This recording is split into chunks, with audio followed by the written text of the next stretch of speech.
بسم اللہ الرحمن الرحیم. محترم صدر صاحب و معزز سامعین کرام و حاضرین جلسہ، السلام علیکم ورحمۃ اللہ وبرکاتہ. آج میری تقریر کا عنوان حضور صلی اللہ علیہ وسلم کا صبر تحمل بحوالہ سیرت مصطفیٰ. اللہ تعالیٰ قرآن مجید میں ارشاد فرماتا ہے کہ ان اللہ مع الصابرین، یعنی صبر کرنے والوں کے ساتھ اللہ تعالیٰ کی مدد ہوا کرتی ہے. اور خداوند کریم نے اپنے حبیب صلی اللہ علیہ وسلم سے ارشاد فرمایا کہ فاصبروا کما صبر اولو العزم من الرسل، یعنی اے محبوب اسی طرح صبر کرو جس طرح تمام ہمت والے رسولوں نے صبر کیا. صبر شکر کا پیکر حضور صلی اللہ علیہ وسلم ہمارے آخری نبی ہے. حضور صلی اللہ علیہ وسلم کو 40 سال کی عمر میں غار حرا میں پہلی وحی نازل ہوئی اور نزول وحی کے بعد اپنے تبلیغ اسلام شروع کیا. آپ نے اہل قریش کو حق کی دعوت دی.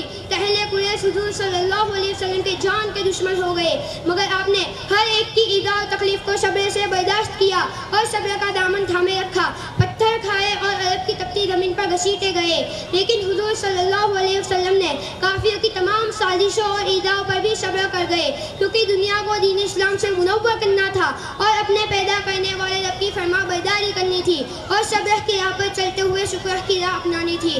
حضور صلی اللہ علیہ وسلم کا صبر کا عملی مظاہرہ اس وقت پیش آیا جب واقعہ طائف ہوا. حضور صلی اللہ علیہ وسلم تبلیغ اسلام کی غرض سے زید بن حارثہ رضی اللہ تعالیٰ عنہ کے ساتھ طائف پہنچے.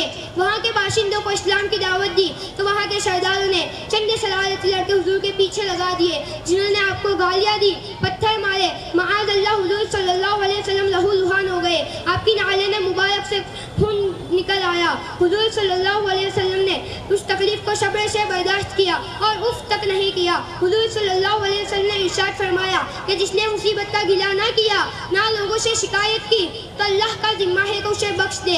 ایک مرتبہ حضور صلی اللہ علیہ وسلم خانہ کعبہ کے نزدیک نماز پڑھ رہے تھے. کفار کی ایک جماعت حرم شریف میں موجود تھی.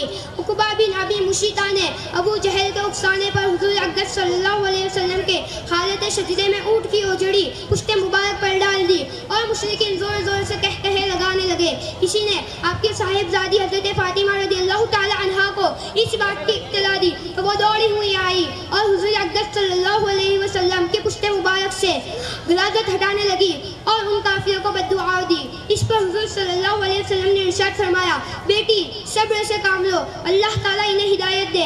یہ لوگ نہیں جانتے ان کی بہتری کس چیز میں ہے. ابو لہب، یوں تو وہ حضور صلی اللہ علیہ وسلم کا چچا تھا، لیکن جب سے حضور صلی اللہ علیہ وسلم نے تبلیغ دین شروع کی، ابو لہب اور اس کی بیوی ام جمیل حضور صلی اللہ علیہ وسلم کے جان کے دشمن ہو گئے. ابو لہب یہ کہنا شروع کیا، لوگوں معاذ اللہ یہ دیوانہ ہے، اس کی باتوں پہ کان نہ دھرو. اور اس کی بیوی ام جمیل حضور صلی اللہ علیہ وسلم کے راستے میں کانٹے بچھاتی. کئی مرتبہ حضور صلی اللہ علیہ وسلم کے تہوے مبارک لہو لہان ہو جاتے، لیکن حضور صلی اللہ علیہ وسلم نے صبر و استقلال کے ساتھ اس تکلیف کو برداشت کیا. کبھی بد دعا کے لیے ہاتھ نہ اٹھائے. لیکن اللہ تعالیٰ نے ان دونوں کی گستاخی اور مذمت پر ابو لہب سورہ لہب نازل فرمائی. حضور نے ہمیشہ صبر استقلال سے کام لیا، کبھی کسی کو برا نہیں کہا اور صبر استقلال کا اعلیٰ نمونہ پیش کیا. اللہ تعالیٰ ہمیں ہمارے نبی کی سنتوں پر اور اللہ تعالیٰ کے احکامات پر چلنے کی توفیق عطا فرمائے، آمین. اس شعر کے ساتھ میں بیٹھنے کی اجازت لینا چاہتا ہوں. دشمنوں سے بھی نباہی محبت کچھ اس طرح، دشمنوں سے بھی نباہی محبت کچھ اس طرح، دستے دعا حضور نے گالی پہ رکھ دیا، دستے دعا حضور نے گالی پہ رکھ دیا. وآخر دعوانا الحمدللہ رب العالمین.